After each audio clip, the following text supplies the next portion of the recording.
Hal pertama yang harus kita ketahui tentang Roh Kudus. Roh Kudus itu adalah pribadi. Jadi Roh Kudus bukan hanya sebuah tenaga, bukan hanya sebuah energi, kekuatan atau kuasa. Tetapi Roh Kudus itu adalah pribadi. Bukti bahwa sesuatu itu adalah pribadi adalah jika ia memiliki tiga hal. Yang pertama, ia memiliki pikiran. Yang kedua, ia memiliki perasaan. Yang ketiga, ia memiliki kehendak. Ini tiga unsur utama dalam satu pribadi. Selain itu, dia punya kecerdasan dan dia punya berbagai perilaku yang menunjukkan bahwa ia adalah suatu pribadi. Nah, pribadi yang pertama kita lihat memiliki pikiran. Dalam Roma 8 ayat 26 sampai ayat 27 berkata demikian. Demikian juga Roh membantu kita dalam kelemahan kita, sebab kita tidak tahu bagaimana sebenarnya harus berdoa. Tetapi Roh sendiri berdoa untuk kita kepada Allah dengan keluhan yang tidak terucapkan. Dan Allah yang menyelidiki hati nurani mengetahui maksud Roh itu, yaitu bahwa ia sesuai dengan kehendak Allah berdoa untuk orang-orang kudus. Roh Kudus itu ada maksud. Kalau kita bermaksud sesuatu, maka yang berfungsi, yang sedang berfungsi adalah pikiran kita. Dalam pikiran kita ada suatu maksud. Nah, Roh Kudus adalah pribadi yang memiliki itu. Dia punya maksud-maksud ilahi. Alangkah dahsyatnya ketika maksud-maksud ilahi itu terekam oleh hati nurani kita, lalu kemudian itu yang mengalir di dalam doa-doa kita. Kalau maksud-maksud ilahi itu yang mengalir lewat doa-doa kita, maka doa kita akan jadi sangat efektif. Doa kita akan tertuntun begitu rupa, sehingga doa kita menjadi begitu amat sangat berkuasa. Karena bukan hanya maksud-maksud pribadi. Maksud-maksud pribadi seringkali dicemari oleh motif-motif kepentingan diri sendiri dan motif-motif kepentingan duniawi. Oleh sebab itu di dalam ayat ini kita diingatkan tentang bagaimana kita berdoa secara efektif. Sebab kalau doa kita nggak efektif, nggak benar, lama-lama kita juga bosan berdoa. Karena apa? Doa kita nggak digubris sama Tuhan. Doa kita jangankan dijawab, ya, diperhatikan oleh Tuhan saja enggak. Karena doanya salah. Oleh sebab itu anak-anak Tuhan jangan sampai sok membanggakan. Tuhan, saya kan sudah berdoa berkali-kali. Saya juga salah satu anggota gereja yang paling setia mengikuti persekutuan doa. Kenapa doa saya nggak dijawab? Ternyata ayat ini menjelaskan bahwa kita sebenarnya juga nggak ngerti caranya berdoa. Kecuali Roh Kudus menolong kita, baru kita ngerti. Artinya begini, kalau kita bisa berdoa dengan benar, itu jasanya Roh Kudus. Haleluya. Jadi kita nggak bisa bangga-banggakan sudah berapa kali kita berdoa, sekeras, sekencang apa kita berteriak dalam doa, nggak bisa. Ini membuat kita harus rendah hati. Jadi kalau misalnya doa kita nggak efektif, nggak ada pengaruhnya, kita harus lebih lagi mengandalkan Roh Kudus supaya dia tanam maksud-maksud ilahi. Lah kenapa maksud ilahi harus kita doakan? Karena Tuhan itu bukan penjual maksud ilahi yang murahan, seperti jajanan yang sudah gak laku dikasih-kasihkan begitu saja. Allah menginginkan kita menghargai dan merindukan dengan sungguh-sungguh maksud ilahi, rencana Tuhan buat hidup kita. Haleluya. Orang yang tidak merindukan maksud-maksud ilahi, orang-orang yang tidak menginginkan rencana Tuhan, yang hanya fokus pada rencana pribadi, dia tidak akan pernah mengalami pernyataan tentang maksud-maksud ilahi. Oleh sebab itu ada banyak anak Tuhan yang kebingungan, kenapa ini terjadi dalam hidupku, kenapa itu terjadi dalam hidupku. Saya ingin mengatakan saudara, bahwa orang yang paling disayang Tuhan pasti sering digarap oleh Tuhan. Haleluya. Dalam Ibrani 12, Tuhan menghajar orang yang dikasih. Saudara mau pilih mana? Tipe orang kewae atau masih sering diopeni oleh Tuhan? Kalau Tuhan sudah mendiamkan kita, dibiarkan karepmu, terserah dirimu, itu gak enak. Jadi kalau kita lihat ada orang mengalami masalah, kalau dia anak Tuhan yang setia, jangan pikiran kita langsung kotor, langsung menduga-duga dia bikin kesalahan apa ya, dia ada dosa besar apa ya.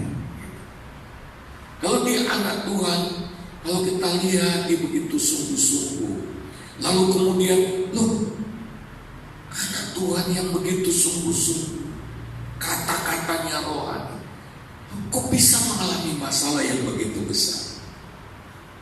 Yang pertama kita harus lihat firman Allah, bahwa Allah itu membentuk. Kalau kita baca ayat ini lebih jauh dalam ayat 28, di situ kita akan bertemu bahwa Allah turut bekerja, Roh Kudus turut bekerja dalam doa-doa kita, dan Allah turut bekerja dalam segala sesuatu. Kenapa? Ada maksud Tuhan. Lalu jangan juga langsung menafsirkan begini, pasti Tuhan sedang menghukum dia. Siapa bilang? Tuhan ketika menangani kita itu tidak menghukum, tapi mendisiplin, menolong kita untuk teratur. Amin. Dia sedikit mengubah jalur atau jalan yang kita sangka lurus pada ujungnya menuju maut. Dia cuma belokkan sedikit ke jalan yang mungkin kita tidak suka, karena jalannya mungkin sedikit menanjak, berkelok-kelok, di luar harapan kita. Dan banyak anak Tuhan langsung kecewa. Kita mau belajar mengerti maksud indah Tuhan. Kalau kita tahu sikap atau kerinduan hati Tuhan terhadap kita, tidak ada dari kita yang harus panik ketika menghadapi sebuah keadaan yang darurat menurut kata dunia ini. Karena Tuhan itu gak pernah mengenal kata darurat. Santai saja. Haleluya. Bagi Tuhan itu gak ada masalah yang terlalu besar. Bahkan dia bisa dikatakan yang skenario bagi anak-anak Tuhan yang berserah penuh kepadanya. Kita akan diperlakukan kayak tanah liat, diremet-remet, dibentuk sakarepet Tuhan, semaunya Tuhan. Walaupun kita nggak mau, tapi Tuhan itu kan lebih mengerti kita akan jadi seperti apa yang terbaik bagi kita. Udah ikuti saja. Jangan berpikir terlalu idealis menurut dunia ini. Ngapain kita terlalu idealis? Bukan berarti salah. Ingin mencapai ide-ide cemerlang kita, tapi di sana Tuhan tidak beserta dengan kita. Ciloko. Apa gunanya contohnya? Saya ingin jadi kaya raya, lalu kita jadi kaya raya, tapi kita ditinggalkan Tuhan. Itu ciloko namanya. Haleluya. Tapi ketika kita ada di dalam maksud ilahi, nampaknya kita naiknya pelan, tapi itu disertai oleh Tuhan. Ketimbang naiknya cepat lalu nyungsepnya cepat, karena tidak disertai. Lebih baik pelan, tetapi kita berada dalam maksud Allah step by step, ketimbang kita berada dalam maksud kita sendiri naik begitu cepat, tapi tidak ada jaminan untuk Tuhan memelihara kita. Nah, kita belajar, saudara, salah satu yang firman Tuhan ajarkan pada kita untuk bisa menemukan maksud ilahi adalah kita andalkan Roh Kudus. Haleluya. Roh Kudus paling tahu. Kita sudah belajar dalam 1 Korintus 2, coba lihat ayat 10 sampai 13. 1 Korintus 2 ayat 10 sampai 13. Karena kepada kita Allah telah menyatakannya oleh Roh. Ayat 9 kan berkata apa yang tidak dilihat, tidak pernah dilihat oleh mata, tidak pernah timbul dalam hati kita. Pokoknya kita nggak pernah mikirin itu. Justru itu yang disediakan Allah bagi kita. Ya, nah, karena kepada kita Allah telah menyatakannya oleh Roh, sebab Roh menyelidiki segala sesuatu, bahkan hal-hal yang tersembunyi dalam diri Allah. Jadi kita nggak mudah untuk dapat, tapi Roh Kudus diberikan untuk menolong kita. Amin. Siapa gerangan di antara manusia yang tahu apa yang terdapat di dalam diri manusia selain roh manusia itu sendiri yang ada di dalam dia? Demikian pula tidak ada orang yang tahu apa yang terdapat di dalam diri Allah selain Roh Allah. Kita tidak menerima roh dunia, tetapi roh yang berasal dari Allah, supaya kita tahu apa yang dikaruniakan Allah kepada kita. Makanya Efesus pasal yang ke-5 berkata, hendaklah kamu penuh dengan roh. Jangan kamu bodoh, tetapi hendaklah kamu mengerti kehendak Allah. Hendaklah kamu penuh dengan roh. Ya. Jangan jadi anak Tuhan yang maksudnya sampai orang katakan kok bodoh sekali kamu ya. Tuhanmu itu sudah punya sesuatu bagi dirimu. Tuhan itu sudah punya sesuatu yang begitu indah bagi dirimu. Dan kalau kamu ikuti, dia juga akan mensupport, dia akan backup, dia akan mendukung dirimu untuk mencapai itu. Kenapa kamu sia-siakan? Kenapa kamu bangun rumah di atas pasir? Nanti begitu semuanya hancur baru kita sadar sia-sia semuanya. di luar Tuhan, sia-sia. Kata sia-sia dalam bahasa asli itu artinya hampa, ternyata kosong. Nampaknya hebat tapi ternyata tidak ada apa-apa. Mari kita cari tahu maksud ilahi itu. Kalau kita berada dalam maksud ilahi, tidak ada yang sanggup goncang kita. Haleluya. Bukan berarti nggak ada masalah, nggak ada terpaan badai. Bukan berarti nggak ada gelombang. Wah, banyak gelombang.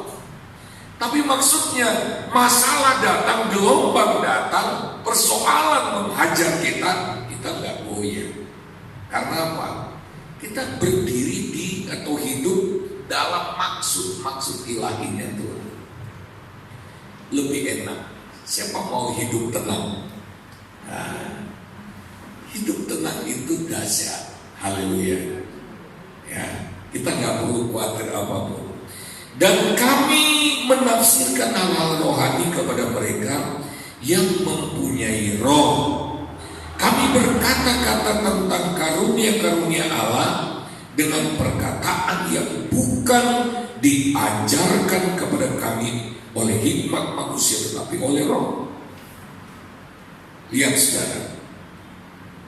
Jadi ketika saudara mendengar khotbah ini, kalau saudara tidak mengandalkan Roh Kudus, saudara akan mengerti.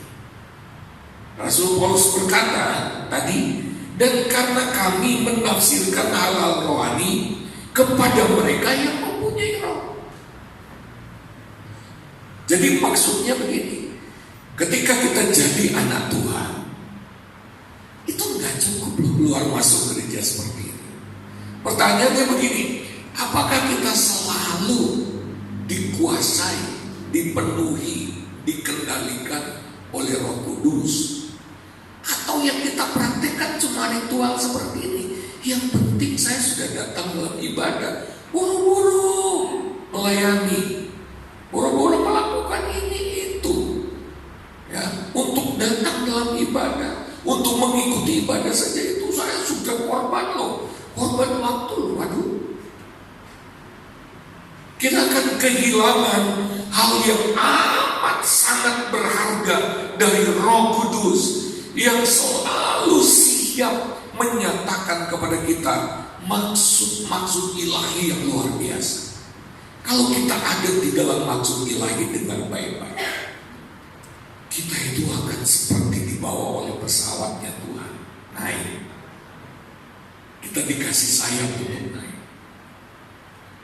Jadi kita nggak bisa juga minta kekuatan Roh Kudus, hikmat Roh Kudus, sayap Raja Wali, tapi kita di luar maksud ilahi. Enggak. No. Kita harus pastikan bahwa yang kita kejar dalam hidup kita dalam maksud ilahi. Apa Tuhan nggak peduli? Secara ekonomi kita butuh uang, butuh keperluan fisik. Saya mau beritahu, justru kalau kita ada dalam maksud ilahi, Allah bertanggung jawab atas segala kebutuhan kita secara ekonomi. Secara ilahi, kalau kita hidup di dalam rencananya, dia tanggung jawab. Bukankah dia berjanji, carilah dahulu kerajaan Allah dan kebenarannya, nanti segala sesuatu ditambahkan. Tuhan melarang kita untuk khawatir, karena orang yang khawatir akan lebih mengurusi kekhawatirannya ketimbang merespon rencana. Semakin kita fokus pada masalah, pada ketakutan kita semakin kehilangan maksudnya Tuhan. Oleh sebab itu, hati-hati, kita jaga hati kita. Tadi dalam Roma pasal 8, Tuhan itu katanya ketika Roh Kudus bantu kita dalam doa, Tuhan tuh ngerti maksud hati nurani. Yang kerja Roh Kudus kok situ hati nurani. Artinya Roh Kudus itu berbicara lewat hati nurani kita. Dimanapun, nanti kita belajar lebih jauh karena dia pribadi.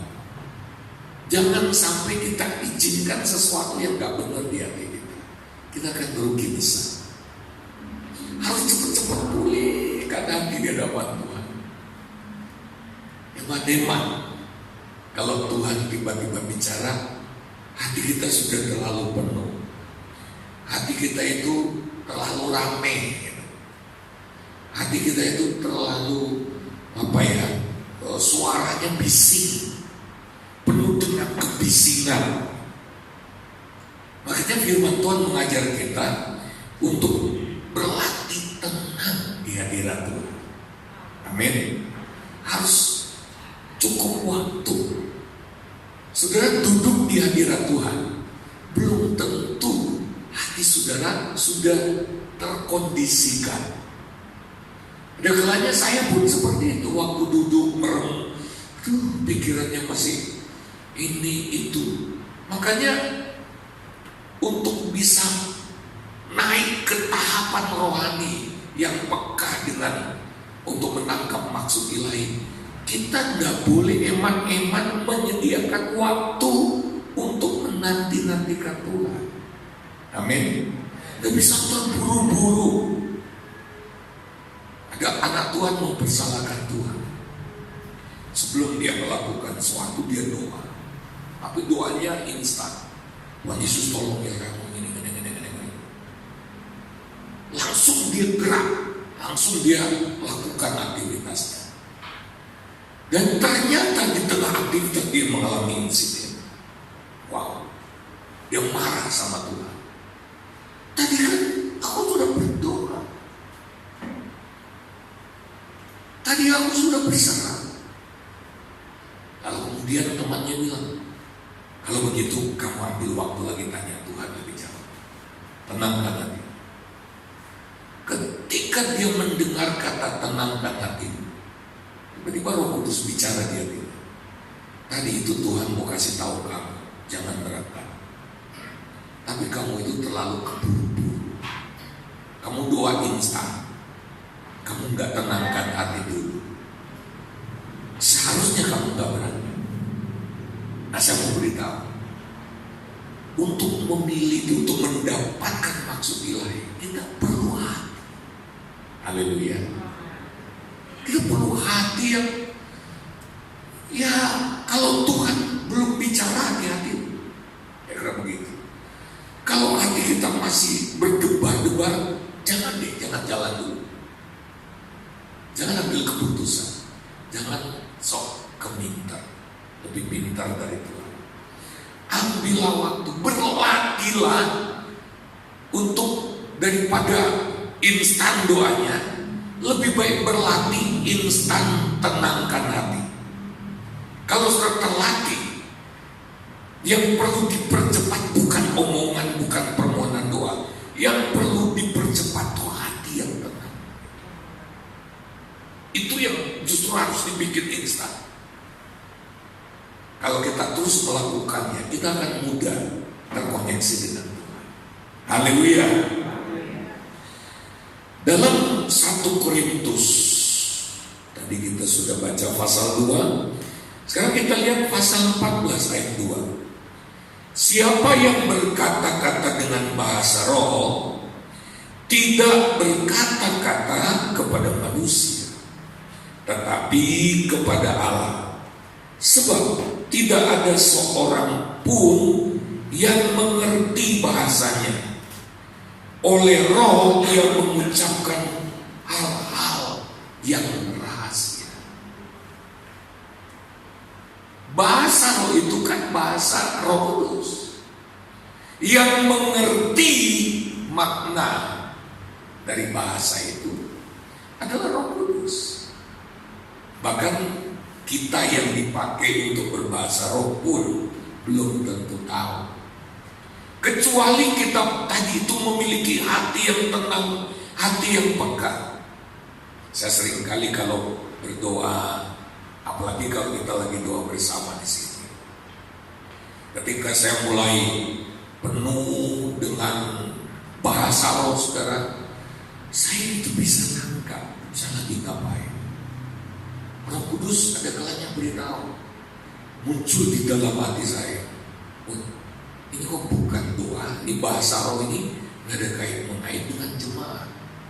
Satu waktu ketika saya sedang berbahasa roh, tiba-tiba saya dibawa ke seluruh kota Beleri. Pikiran saya ke sana.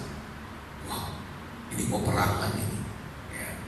Ini ada peperangan, ada gerakan kerajaan gelap yang perlu dihancurkan. Seringkali juga ketika saya berbahasa roh, perasaan yang muncul itu saudara semua. Kenapa perasaan saya dipenuhi dengan cemas ketika berbahasa roh? Ada saatnya ketika saya berbahasa roh, tiba-tiba yang ada itu sukacita, kegembiraan yang luar biasa. Ada macam-macam arti. Pertama, masalah yang sedang saya hadapi itu sudah saya menangkan.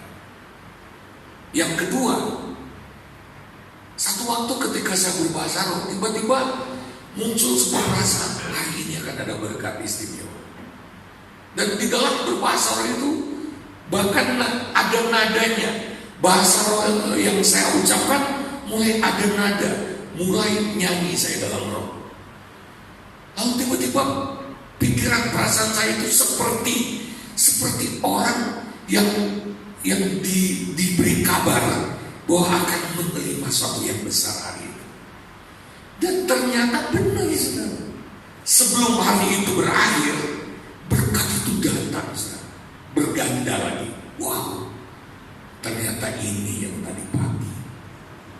Nah, saudara, Allah itu sangat ingin kita tahu sesuatu sebelum sesuatu terjadi. Haleluya. Allah ingin kita itu mengerti hal-hal yang rahasia. Makanya bahasa roh itu memusingkan kepala kerajaan kegelapan. Mereka tidak ngerti. Itu bahasa rahasia antara kita dengan Tuhan. Makanya kalau kita cari kepenuhan Roh Kudus, sungguh-sungguh sampai bisa bahasa. Haleluya. Ya, cari sungguh-sungguh. Ada hal-hal, kenapa sih dirahasiakan? Ada banyak hal yang Tuhan tidak mau buka sembarangan. Hati-hati ya.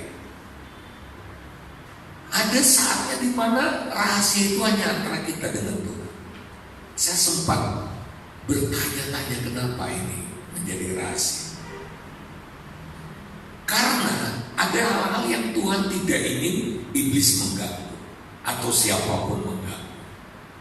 Itu urusan rahasia, itu bahasa rahasia, itu seperti bahasa intelijen, ya. Itu sandi-sandi rahasia. Kalau itu rahasia itu berarti penting, sangat bernilai. Haleluya. Dengar, kalau sampai kita berbahasa roh dan itu maksud ke area maksud ilahi, itu bukan perkara sembarangan, bukan ence-ence. Itu sesuatu yang amat sangat bernilai sampai dirahasiakan begitu. Tuhan tidak ingin itu kemudian dikacaukan. Oleh sebab itu saya mau beritahu, kita bersyukur ada fasilitas bahasa roh, sehingga tidak setiap perkataan kita didengarkan oleh iblis. Berapa waktu lalu kan saya jelaskan, hati-hati dalam berkata-kata, karena yang mendengar bukan cuma Tuhan, tetapi iblis seringkali melihat peluang. Dia melihat kesempatan dari kata-kata kita. Apakah kata-kata yang kita ucapkan secara lisan atau tulisan? Iblis itu tahu. Dia bisa menduga, kalau dia berkata begitu berarti dia sedang menghadapi masalah. Wah, kebetulan gua manfaatkan sekalian masalahnya. Dia akan kumpulkan pasukan. Ayo kita garap orang ini. Dia baru berkata-kata soalnya. Aku dengar tadi, mereka langsung rapat kilat. Ayo kita busukkan sekalian dia. Ayo kita hancurkan sekalian dia. Sebisa mungkin dia lagi punya masalah. Makanya kalau kita berkumpulkan, kita berdoa. Bapa di surga meteraikan, ditabiskan perkumpulan itu, ada doa pembukaan supaya iblis tidak leluasa. Kalau memang nggak boleh, bukan berarti iblis tidak bisa masuk. Kalau Tuhan lihat ini nggak bisa, ini rahasia, lu nggak bisa masuk. Ya, jadi jangan sembarangan dalam berkata-kata. Apalagi kalau kita baru memperkatakan kekhawatiran, kekhawatiranmu akan cenderung lebih besar. Karena apa? Iblis itu akan membuat masalahmu sedikit bertambah. Jadi ketika kita sudah berdoa, kita masih khawatir, kita ngomong lagi, aku khawatir sekali. Gimana ini? Dia akan goncang kita bisa-bisa. Lebih baik kalau kita lagi takut, kita nyembah Tuhan sampai bahasa roh. Haleluya. Kalau kita bahasa roh, iblis itu nggak tahu. Ini bahasa rahasia. Makanya tadi saya katakan adalah sebuah kebodohan kalau kita nggak ngerti hal ini. Kita anggap enteng, atau kita jadi bingung. Setelah saya berdoa, masalahku tambah besar. Ya masalah bisa tambah besar karena mungkin Tuhan belum selesai proses. Tapi bisa jadi masalah tambah besar karena iblis dengar sesuatu yang rahasia. Iblis menangkap, wah, ini peluang kerja kita. Ini peluang kita untuk hancurkan dia. Ayo kita gunakan kesempatan ini. Masalah yang harusnya diperkecil tambah gede. Karena iblis itu pintar, dia membaca. Ya, kami juga masih akan mengurus satu keluarga saudara yang ditangani secara keliru oleh orang lain. Masalahnya ya saudara, yang harusnya rahasia. Aduh, saya sampai bilang kok bisa sampai belumnya. Salah orang. Itu yang turun tangan itu sudah berorang-orang. Aduh, sebenarnya ini masalah yang itu rahasia kok bisa berorang-orang begini. Ketika kami diminta, kami pun masih dipersalahkan. Itu kok ikut campur. Padahal yang meminta yang bersangkutan. Karena ini sudah terlalu, dimensinya itu sudah macam-macam. Nah saudara, jadi manfaatkan, kerjasamalah dengan Roh Kudus supaya masalah yang kecil bisa hilang, masalah besar jadi kecil. Haleluya. Bukan waduh. Ya. Dalam Kisah Rasul pasal 15 ayat 28, sebab adalah keputusan Roh Kudus dan keputusan kami supaya kepada kamu jangan ditanggungkan lebih banyak beban daripada yang perlu ini. Di dalam pelayanan saudara, para rasul tidak sembarangan ambil keputusan, misalnya berdasarkan pengalaman. Saya pernah mengalami masalah seperti ini, atau menurut ilmu manajemen saya, bukan, atau menurut hitung-hitungan akuntansi, bukan. Di dalam ayat ini keputusannya adalah apa keputusan Roh Kudus itu menjadi keputusan mereka. Haleluya. Itu Roh Kudus. Berapa banyak keputusan yang kita buat menimbulkan masalah. Di sini juga bukan karena sudah disepakati mayoritas, ayo kita putuskan. Mayoritas belum tentu benar. Bisa jadi satu orang yang peka itu yang benar. Kalau orang itu peka terhadap Roh Kudus. Maka di sini dikatakan sebab adalah keputusan Roh Kudus dan keputusan kami, Roh Kudus dan kami kerjasama. Bukan keputusan suara terbanyak secara demokratis, bukan. Ada saatnya di mana kalau hati kita belum sejahtera, walaupun orang-orang yang memberikan kita afirmasi begitu banyak, jangan langsung percaya. Jangan langsung mengerti bahwa dalam doa, benarkah ini Tuhan? Kalau hatimu masih berdebar-debar, jangan ceroboh melangkah. Wow, Tuhan itu baik sekali bagi kita. sehingga dia memberikan fasilitas ilahi seperti ini. Hanya saja kita mungkin belum pernah mendengar sejelas ini, sehingga kalau keadaan sudah darurat, daripada nggak membuat keputusan, putuskan saja supaya akhirnya keadaan jadi lebih darurat. Kalau tadinya baru darurat, akibat dari keputusan yang salah adalah kehancuran. Darurat belum tentu hancur. Amin. Tapi ketika ambil keputusan yang keliru, apalagi keputusan karena dorongan egoisme, karena nggak mau kalah, misalnya pendapatku lebih baik, hancur jadi. Saya bilang amin. Yang kedua, Roh Kudus itu memiliki perasaan. Roh Kudus memiliki perasaan. Efesus 4 ayat 30 sampai 32. Dan janganlah kamu mendukakan Roh Kudus Allah yang telah memeteraikan kamu menjelang hari penyelamatan. Jangan mendukakan. Kenapa? Karena Roh Kudus itu ada perasaan. Apa yang bisa mendukakan Roh Kudus? Segala kepahitan, kegeraman, kemarahan, pertikaian, dan fitnah hendaklah dibuang dari antara kamu. Demikian pula segala kejahatan, tetapi hendaklah kamu ramah seorang terhadap yang lain, penuh kasih mesra dan saling mengampuni, sebagaimana Allah di dalam Kristus telah mengampuni kamu. Orang yang kepadanya kita pahit mungkin hanya mesam-mesam saja, guya-guyu, senyum-senyum saja. Tetapi yang berduka cita itu Roh Kudus.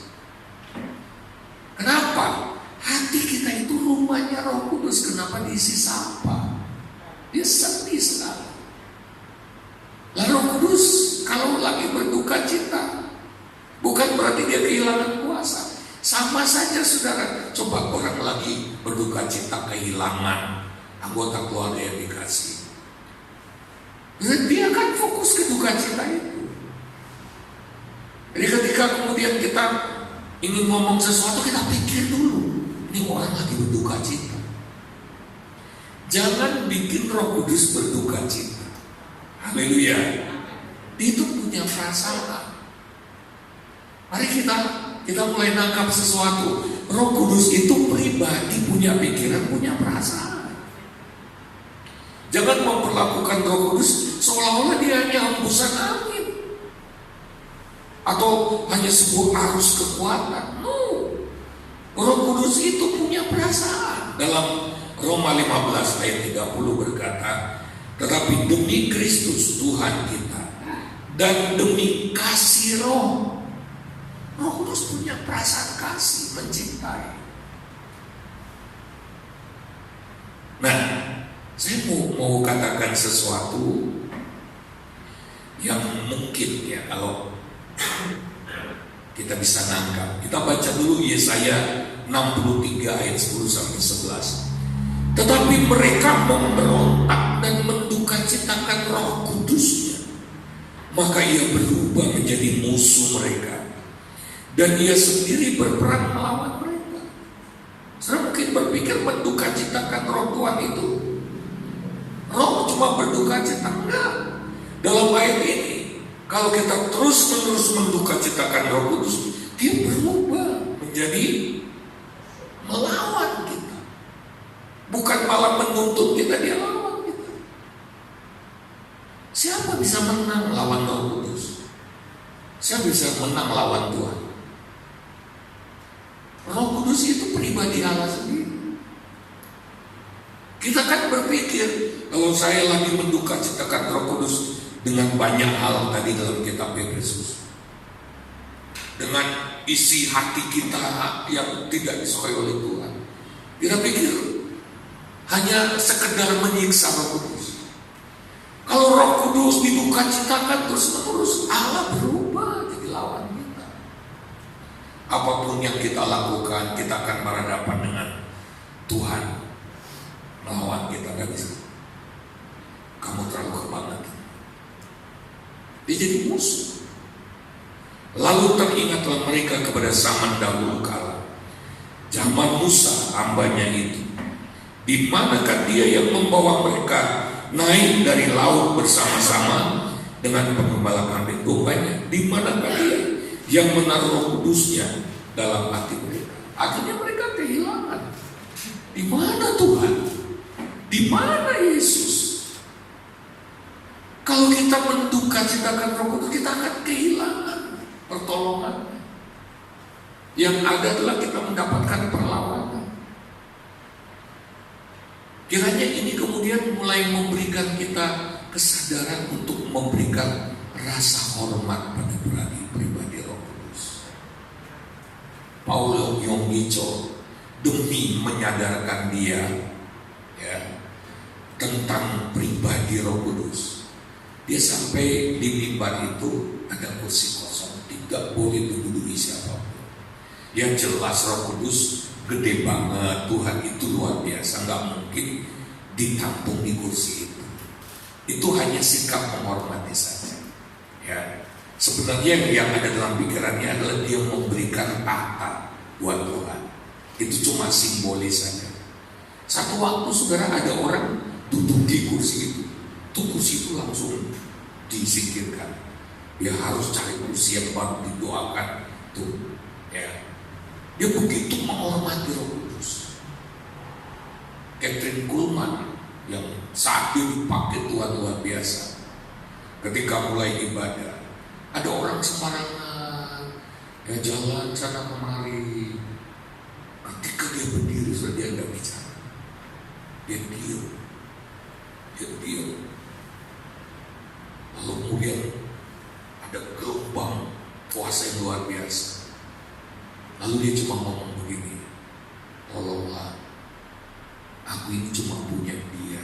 Orang bingung itu siapa? Aku punya cuma satu-satunya, cuma dia saja. Tolong jangan duka citakan. Saat itu juga saudara, Roh Kudus menyapu seluruh hadirin ribuan orang. Cuma satu perkataan, orang belum melakukannya. Cuma ada satu orang berkata, hormatilah dia, jangan duka citakan. Dia pribadi yang halus lembut, nggak boleh sembarangan. Kalau pagi ini saja kita menaruh hormat sedikit pada Roh Kudus, sangat berkhotbah panjang-panjang, dia akan sergap kita semua. Dia akan berikan semua yang kita perlukan. Cuma rasa hormat. Makanya tadi di awal saya katakan, cuekin sebelah kiri kanan, hanya peduli Tuhan, hanya peduli Roh Kudus. Saudara nggak perlu lihat saya, dengar saya bicara sambil berdoa tutup mata, itu lebih baik. Karena mata kita seringkali membuat kita tersandung. Ketika kita hormati Roh Kudus,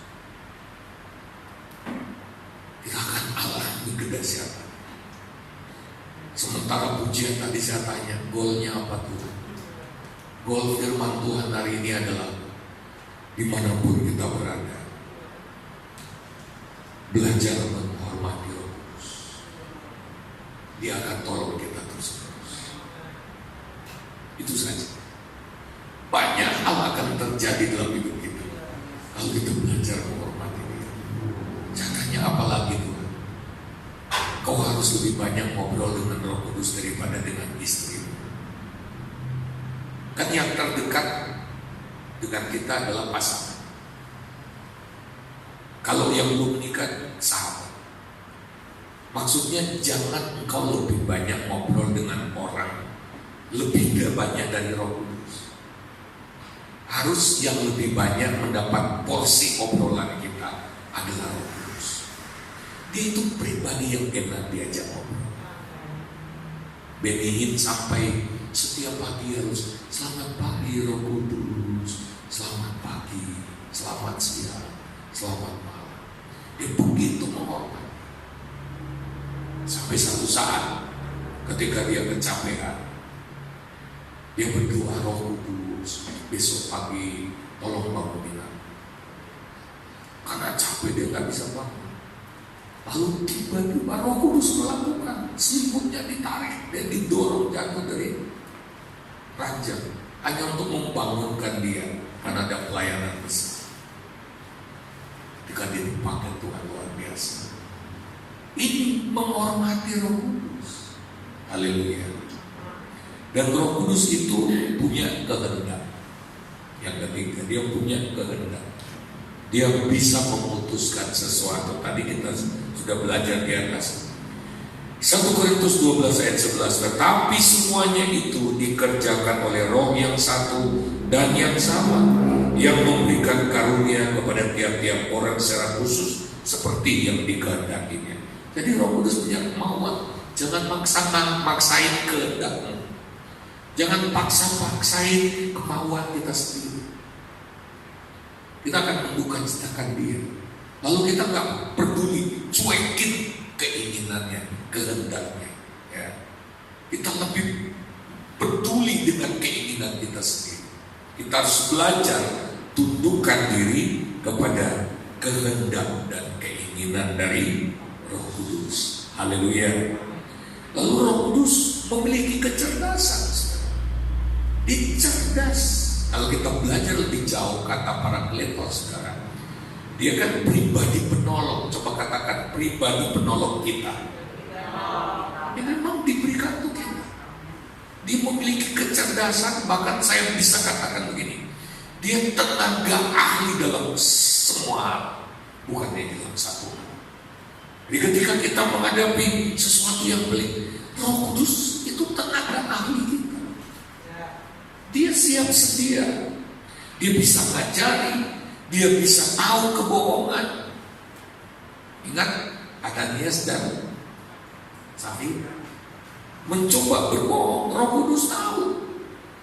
Dan Roh Kudus itu dengan dia itu roh yang berbicara. Haleluya. Makanya kita bisa ngobrol dengan Roh Kudus. Dia bukan sebuah mesin, bukan. Dia itu bisa dan mau diajak ngobrol. Dia bukan orang yang diam penuhi bahwa hanya bicara kalau perlu. Dia pribadi yang mau diajak ngobrol. Kita lihat ayat-ayat terakhir. Dalam kitab Kisah Rasul 8 ayat 29 berkata begini, lalu kata Roh kepada Filipus, pergilah ke situ dan dekati kereta itu. Wah. Ya. Jadi Filipus lagi dalam pelayanan, lalu ada kereta lewat. Roh Kudus bisa ngomong, pergi ke situ, dekati kereta itu. Jadi mungkin kita berpikir Roh Kudus hanya menyuruh, ayo bernubuat, ayo berkhotbah. Tapi dalam hal-hal sehari-hari dari dalam berkegiatan, tiba-tiba Roh Kudus bilang, pergi dekati kereta itu. Dia bisa berkata-kata. Haleluya. Nah, caranya untuk bisa peka, saya sudah ajarkan. Orang yang sering ngobrol dengan Roh Kudus, dia akan semakin peka. Awal mula belum, lama-lama satu waktu kita akan kaget karena kita mendengar ada kata-kata di hati kita yang entah dari mana menyuruh kita melakukan sesuatu. Haleluya. Jadi sering ngobrol. Jadi kalau sudah sumpah, ketimbang ngobrol dengan teman, lebih baik ngobrol dengan Roh Kudus. Isi waktu luang, nggak usah chatting-chattingan yang nggak ada mutunya, nggak jadi berkat. Lebih baik kalau hati kita terganggu, ngobrol aja dengan Roh Kudus. Nanti dia yang akan ngajari kita. Bahkan dia itu pendamping yang bisa menyemangatkan. Parakletos itu di kemiliteran kekaisaran Romawi, dia itu adalah pribadi yang mendampingi pasukan. Kalau perang dan kehilangan teman, lalu pasukan itu jadi terpuruk, jadi down, jadi sedih sekali. Nah, ada Parakletos yang seringkali dia nyanyi. Itu Parakletos itu orang-orang yang disediakan untuk membangkitkan semangat lagi, sehingga pasukan prajurit bisa bangkit lagi semangat. Ayo bikin yel-yel. Itu tugas Parakletos di kemiliteran Kekaisaran Romawi. Nah, Roh Kudus itu macam-macam, dia bisa tolong kita dalam situasi apapun. Oleh sebab itu, hormati dia sebagai pribadi. Jangan kira dia nggak punya perasaan. Lebih baik kita takut kehilangan Roh Kudus daripada kehilangan hati kita. Haleluya, haleluya. Jangan sampai kehilangan, jangan sampai kita, wow, ya, ini apa yang belum masuk mobil, apa yang belum saya bawa. Pertama yang mesti tanyakan, di mana Roh Kudus? Haleluya. Mau nyetir mobil, Roh Kudus di mana? Mau belajar menghormati Roh Kudus. Roh Kudus berhembus sekarang, berhembus di tempat ini.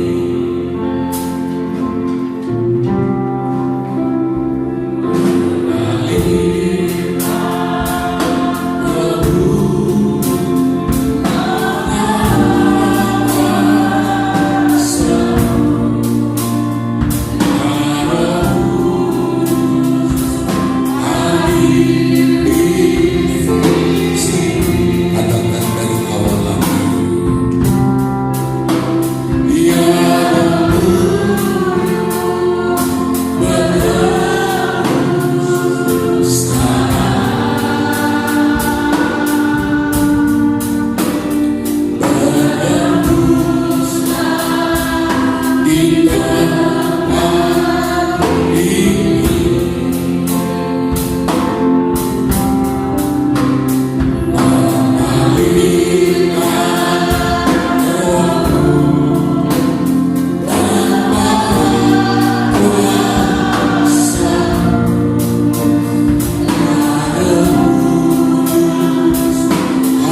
Mari sambut dia, sambut Roh Kudus. Angkat dua tanganmu, sambut dia. Izinkan dia masuk. Izinkan dia, sambut dia dalam nama Yesus. Sambut Roh Kudus dalam nama Yesus. Haleluya.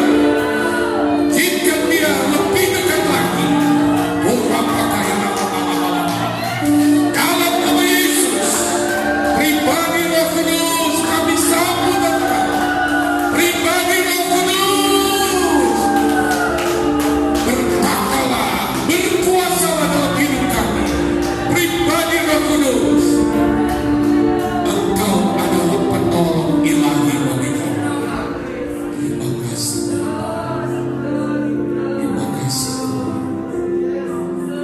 Kami percaya Tuhan, bukan hanya hari ini, tetapi seterusnya kami mau alami bergaul erat dengan Roh Kudus yang akan memaksimalkan hidup kami, membuat hidup kami penuh dengan kemuliaan Tuhan, bahkan menjadi pembawa hadirat Allah kemanapun kami pergi berada. Dalam nama Tuhan Yesus, haleluya, haleluya, amin. Puji Tuhan.